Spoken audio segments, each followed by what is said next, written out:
Bienvenue au podcast de Drôlement Inspirant. Aujourd'hui, nous allons parler de la gestion de conflits. Oh, que c'est un sujet important à aborder. Évidemment, ça va être drôle et inspirant. Mon nom est Charles Côté, puis on part le show tout de suite après ceci.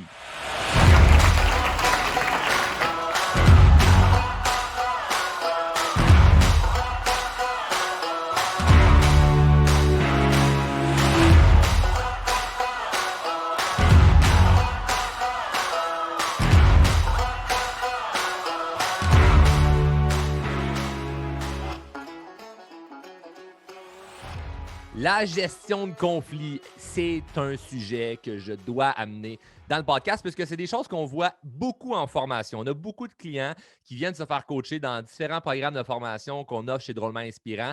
Et l'une des choses qu'ils veulent développer, c'est évidemment du leadership, de la confiance en soi, des skills et des compétences de communication. Et ça va amener évidemment à être capable de mieux gérer les conflits, puisque de ne pas être capable de gérer les conflits, c'est un Christi de problème, là. C'est vraiment, mais vraiment un problème si tu es le genre de personne qui n'est pas capable de régler des problèmes. Puis c'est weird parce que on ne s'est pas enseigné ça dans la société. Ce n'est pas appris à l'école comment gérer des interactions, comment bien communiquer, comment gérer des conflits. Et pourtant, ça coûte très cher aux entreprises, avoir des employés qui ne savent pas gérer les conflits. Ça coûte très cher dans ton couple si tu ne sais pas comment dealer avec des conflits. Ça te coûte cher dans toute ta vie. Dans toute ta vie, ça te coûte cher de ne pas être capable de gérer les conflits. Et moi, je me souviens à l'époque, lorsque je travaillais dans un job, j'ai eu des jobs de gestion très jeunes. On m'a souvent donné des tâches et des responsabilités que je ne méritais pas, on va dire, entre guillemets, à l'âge que j'avais, puisque ça demandait vraiment de l'expertise, de la connaissance, de la maturité. Mais on me donnait ça à un jeune âge puisque j'étais capable de gérer des conflits. J'étais capable de gérer des problèmes. Je démontrais que même si ça ne fonctionnait pas, je n'allais pas paniquer. Et ça te fait développer du leadership quand tu es dedans, puis tu as un problème à gérer, puis c'est stressant, puis comme tu apprends là-dedans, ça te permet de gagner confiance en toi, d'avoir du leadership, de montrer que tu es en contrôle de toi-même. Tu sais. Avant de contrôler le problème, il faut que tu contrôles ton état d'âme. Là, tu sais. Et il y a des gens qui sont pas capables de gérer les conflits. Dès qu'il arrive quelque chose, ils paniquent. Et je suis content d'avoir vécu des stress jeunes. J'en parle dans d'autres épisodes, notamment dans l'épisode 11 du podcast. Vous irez écouter l'épisode 11. Je partage certaines affaires de ma vie que j'ai, en fait, des choses que j'ai vécues à l'enfance qui m'ont permis aujourd'hui de justement me sentir plus confiant quand il arrive des choses stressantes parce que j'ai tellement été habitué de vivre des stress jeunes qu'aujourd'hui, il n'y a pas grand-chose qui me fait peur. Parce que peu importe ce qui va m'arriver, je me dis, ben, ça va être curieux de voir comment ça va s'ouvrir à mon avantage. Dans 99% des cas, je fais tout le temps ça. Puis si il n'y a pas un avantage, ben, je gère le problème puis ça s'arrête là. Donc, tu sais, c'est simple. Je ne veux pas me battre avec la vie, mais ça me fait capoter de voir dans des services à la clientèle, dans des entreprises, dans des gens qui parlent ensemble au centre d'achat, des paniques, puis des mon Dieu, on ne peut pas gérer la situation. Puis je me dis, sacrément, puis bout de vierge, ce monde-là doit se faire coacher. Puis c'est pour ça d'ailleurs que ça fait partie de certains de nos programmes de formation parce que le monde, ils doivent apprendre à gérer des conflits et à gérer des problèmes. Sinon, c'est un réel problème. Et un travail que j'avais vers 20, 21 ans dans le corporatif, j'étais directeur des ventes, puis je me souviens d'une secrétaire qu'on a eue que j'ai détestée. OK? Et je ne détestais pas la personne, je détestais son comportement et son attitude au travail. Je détestais la voir parler aux clients. Je détestais la voir interagir avec le monde parce qu'elle ne l'avait pas. Elle ne l'avait pas pantoute, pantoute, pantoute, pantoute. Et ça me tapait ses nerfs parce que dès qu'il y avait une mini pression, un micro-stress, elle paniquait. Puis ça, là, ça me mettait dans un état là, ça me mettait en tabarnak. Là.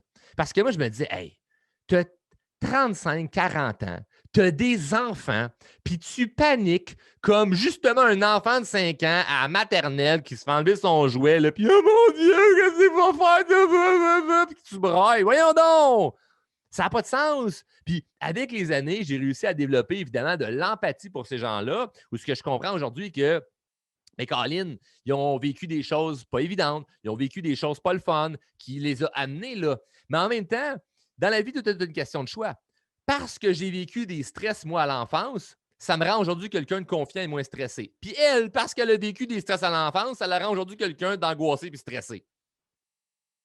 Fac, oui, il y a de l'empathie, mais en même temps, il y a décide de comment tu veux transformer ta situation. Responsabilise-toi, Esti, puis c'est comme ce que tu as vécu peut être vraiment un avantage, comme ça peut être un désavantage à toi de décider. Et elle, ben, malheureusement, elle n'était pas consciente de ça, elle ne devait pas faire la croissance personnelle, elle n'avait pas travaillé sur elle. Donc, malheureusement, quand il y avait un problème, elle paniquait. Esti. Fait que là, elle arrivait à mon bureau, puis là, je la voyais là devant la fenêtre. Là, moi, je suis occupé à faire quelque chose, j'ai un meeting des clients ou un meeting avec des employés. Puis là, elle attend à ma porte, là, puis elle tape du pied, puis elle attend. Puis là, je vois le client à côté, au comptoir de la réception, qui attend avec un air de bœuf. Puis elle est là, à me regarder avec sa face piteuse à travers la vitre, de genre, ben là, j'ai besoin de toi. Là. Ben, c'est quoi? Puis là, dès que j'ouvre la porte, parle fort, c'est comme, ben là, il y a la madame, là, elle veut rembourser son dépôt. Ben là, le monsieur, il n'est pas content parce que calme tes ostinaires. C'est comme, pourquoi? Ça me mettait vraiment sacrément, là, je revis la situation puis je me ressens comme pareil à l'époque. Ça me mettait en crise parce que je me disais, ça n'a pas de bon sens. Hey, ça a des enfants, cette femme-là. Ça n'a pas d'allure. Quel exemple ça donne au monde, ça, de paniquer comme ça. Puis je remarquais que il faut que je fasse des meetings avec l'équipe parce que c'est un sérieux problème. Je leur disais, c'est pas une réaction normale à avoir, là, OK? Parce que sinon, les gens, ils vont s'ajouter à ça. Ils vont faire, ah, ben là, si elle a panique, ça veut dire que tout le monde peut paniquer comme ça. Non, non, non, il n'y a rien à paniquer, là. Moi, je me souviens là, d'une cliente qui était rentrée là, dans le magasin, là, ça brosse, là. Elle sentait l'alcool et la drogue. Puis elle voulait qu'on lui passe les clés d'un char pour repartir le soir parce que son char était brisé. Puis c'était comme, non, on n'en a pas. Puis de toute façon, il n'était pas question qu'on y en ait dans son état. Puis elle pitcher ses clés sur un employé. Elle nous sacrait après, elle nous criait après. Puis j'étais resté bien calme. Puis un de mes collègues était resté bien calme. C'est un gars d'ailleurs qui a fait beaucoup de croissance personnelle avec moi, puis avec d'autres personnes. Puis ça paraît là, quelqu'un qui travaille sur soi, là, tu sais. Mais tu mets cette personne dans cette situation-là, elle s'écroule à terre en broyant. Donc, ce qui est arrivé, c'est qu'avec le temps, cette personne-là a finalement perdu son emploi. Puis j'ai pesé dans la balance de la sacrer dehors parce que je n'étais plus capable d'avoir ça dans mon équipe, quelqu'un qui n'est pas en mesure de gérer des problèmes. Tu as beau avoir plein de défauts, tu as beau faire des erreurs, te tromper, mais pas être capable de gérer des conflits ou des problèmes, surtout quand tu travailles dans le public, oublie ça. Oublie ça, marche pas, c'est impossible. Puis moi, l'avantage que ça m'a donné, c'est que j'ai expérimenté c'était quoi quelqu'un de médiocre dans ces termes-là, dans ces tâches-là, c'est-à-dire la gestion de conflits. 0 sur 10 à l'examen. Donc, aujourd'hui, dans mon entreprise c'est drôlement inspirant, quand j'engage quelqu'un, je m'assure que la personne soit capable de gérer les conflits. Et si je vois quelqu'un qui est pas capable de gérer les conflits, mais c'est pas là moi de tirer sa plug. Parce que c'est primordial. C'est super important. Mais aujourd'hui, heureusement, puisque je travaille là-dedans, ben, j'aide les gens autour de moi à justement comprendre et s'élever vers le haut. Ce qu'à l'époque, je n'avais pas le temps de faire et je n'avais pas nécessairement les compétences pour enseigner ça non plus. Donc, même si moi, je savais comment gérer les conflits, je n'étais pas encore rendu à l'enseigner. Donc, malheureusement, pour elle, j'ai plus voulu la crisser dehors que de l'aider. Mais maintenant, on ne peut pas tout faire non plus pour les autres. Donc, la première affaire à savoir, là, c'est que faut que tu ailles vers le problème. Quand il arrive un problème, il faut que tu sois la personne qui va régler le problème. Tu ne peux pas fuir. Il faut que tu ailles vers le problème. Et ça, ce que ça veut dire, là, c'est de un, garder ton calme. Garde ton calme pour aller chercher le plus d'éléments possible. Si ton problème, là, c'est quelqu'un, là, c'est un humain, écoute. Fais juste écouter. Si tu n'es pas la personne qui veut prendre les décisions, ça ne sert à rien de paniquer et de dire je vais aller chercher mon gérant, je vais aller voir c'est quoi le boss il va dire. Non, non. Écoute la personne, démontre de l'empathie. Comme, reste là, là. Va pas déléguer ça. Là. C'était un de mes points que je voulais mentionner. Ne délègue pas des choses stressantes. Ça ne sert absolument à rien. Tu ne gagnes rien à déléguer ça. Parce que je comprends qu'il peut y avoir des gens qui écoutent en ce moment et qui vont se dire ouais, mais moi, à mon travail, je gère des situations que je ne devrais pas gérer. Ça, c'est un autre problème. Tu dois gérer ça avec ton patron. Mais il y a beaucoup d'employés qui vont tout de suite pitcher la balle aux autres. Moi, ce que je te dis, c'est que c'est pas bon pour ton avancement personnel et c'est pas bon pour ton avancement professionnel. Parce que moi, la raison pour laquelle on m'a mis directeur des ventes à l'âge de 20 ans, c'est pas parce que j'étais bon dans mon domaine, c'est parce que quand il y avait un conflit, un client pas content ou un problème à gérer, j'étais solide comme du roc. J'étais solide, là, j'étais imbrisable, là. Puis je ne m'effondrais pas devant quelqu'un qui me criait après, je ne m'effondrais pas devant un problème, je ne m'effondrais pas devant quelque chose qui arrivait là, qui n'avait aucun sens. Je restais solide devant la situation, même si ça m'ébranlait. J'étais comme un canard dans l'eau. Le canard dans l'eau, il ressemble à quoi? Quand tu le regardes, là, tout va bien. Mais en dessous, il pagaille en tabarouette. Donc, il y a des situations que ça va te stresser quand même. Mais tu ne réagis pas en étant stressant pour les autres. C'est pas parce que ça te stresse que toi, tu dois devenir stressant. Tu comprends? Donc, il faut que tu sois la personne qui va régler le problème. Après ça, dépendamment c'est quoi, que ce soit un contexte avec une personne ou un contexte avec un événement, un objet, une situation, peu importe c'est quoi, il faut que tu sois la personne qui va vers le problème et rapidement. Rapidement parce que plus tu étires, pire c'est. On a tous déjà vécu des situations où on avait un problème avec quelqu'un ou avec une situation, puis là, on étire, on étire, on étire, on étire, puis plus on étire, pire c'est. Comme une ballonne là, que tu gonfles, tu gonfles, tu gonfles, tu gonfles, tu gonfles, puis quand elle pète, ça fait mal. T'aimes mieux comme, OK, non, on la dégonfle tout de suite, la ballonne. C'est pas vrai qu'on va laisser ça là, exploser. Puis de toute façon, plus elle gonfle, plus elle est dure à faire enlever l'air. Donc, tu ne veux pas attendre. Et ça ne veut pas dire que tu vas régler le problème à tout prix. OK? Je ne vous donnerai pas les astuces sur comment gérer un problème. On le voit plus profondément en formation. OK? Les astuces que je vous donne là présentement, là, c'est pour arrêter la boucle. OK? La première étape, ce n'est pas de savoir quoi répondre, quoi dire. Non, non, ça, là, on le voit dans des programmes plus poussés. La première étape, c'est d'arrêter la boucle. La boucle de s'enfuir, la boucle de ah non, non, non, non, non, moi, c'est pas à moi, je délègue ça à quelqu'un. Arrête de déléguer des stress. Tu peux déléguer en tant que gestionnaire, directeur, propriétaire d'entreprise dans un monde professionnel. Tu peux déléguer des problèmes récurrents, que tu payes quelqu'un pour gérer ça. Tu peux déléguer des problèmes récurrents, mais pas des stress. Des choses stressantes, là, délègue pas ça. Gère-le. Sois la personne qui a une colonne. Puis ça, là, ça va te donner tellement d'avancement.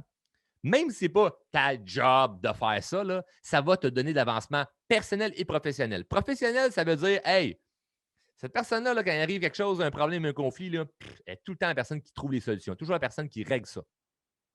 Professionnellement, tu peux avoir de l'avancement. Personnellement, ça te donne une confiance. Parce que tu le sais que il n'y a pas une situation qui va te freiner de genre, ah non, non. Moi, ça, là, si quelqu'un crie, par exemple, ah, là, je suis plus capable. Là, je fige là, à ce moment-là. Tu n'es pas pogné là-dedans. Tu comprends? Parce que tu es habitué d'aller vers le problème pour le régler. Et là, évidemment, quand j'y allais vers le problème, c'est quand tu es concerné à quelque part. Si je vois deux personnes se battre dans la rue, je ne vous mentirai pas, je risque probablement pas de me mettre entre les deux. À moins qu'un des deux soit vraiment en moment de faiblesse, que c'est complètement, on va dire, injuste comme situation. Je peux avoir une réaction, mais vous comprenez le principe. Le but n'est pas de se mettre les deux pieds dans la marde. Le but, c'est de gérer un problème quand le problème nous saute d'en face ou quand on est concerné sous une certaine mesure. Donc, le but n'est pas de créer des problèmes. Le but, il est capable de les gérer. La première étape, c'est de ne pas avoir peur de les confronter. Vous avez tellement peur de la confrontation que vous fuyez ça. Puis dès qu'il y en a une confrontation qui se présente dans ta vie, mon Dieu, je ne sais pas comment gérer ça. Là. Toi, parle. Moi, je ne suis pas bon pour parler. Pas de sens, là. Non, non, moi, je ne vais pas parler avec les autres par téléphone. Toi, appelle-les, là. Toi, parle avec au téléphone. Moi, je ne suis pas bonne là-dedans. Tu ne seras jamais bonne là-dedans. Tu ne seras jamais bon là-dedans si tu ne le fais pas. Tu comprends? Ne fuis pas ça. Donc, ne fuis pas les problèmes, ne délègue pas les stress, puis règle rapidement. Brise la boucle en allant vers le problème pour le régler. Puis évidemment, si tu veux peaufiner puis gérer ces façons-là de pouvoir vraiment régler les problèmes, bien, on l'explique plus en profondeur en formation. Donc, sur ce, merci d'avoir écouté l'épisode complet.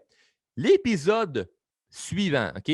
Je vous invite évidemment à réécouter l'épisode, puis aller écouter d'autres épisodes en lien avec ce que j'ai dit. Il y en a tellement que vous pouvez écouter. Mais le prochain épisode va être sur la gestion de stress. Donc, sur ce, j'ai déjà hâte que vous écoutiez la prochaine. N'oubliez pas les 2 règles du show qui est de, si vous êtes venu chercher de la valeur, c'est-à-dire vous avez aimé l'épisode, partagez, c'est-à-dire redonner de la valeur et mettez en application ce qu'on a vu. Donc, aujourd'hui, cette semaine, ce mois-ci, cette année, allez régler les problèmes.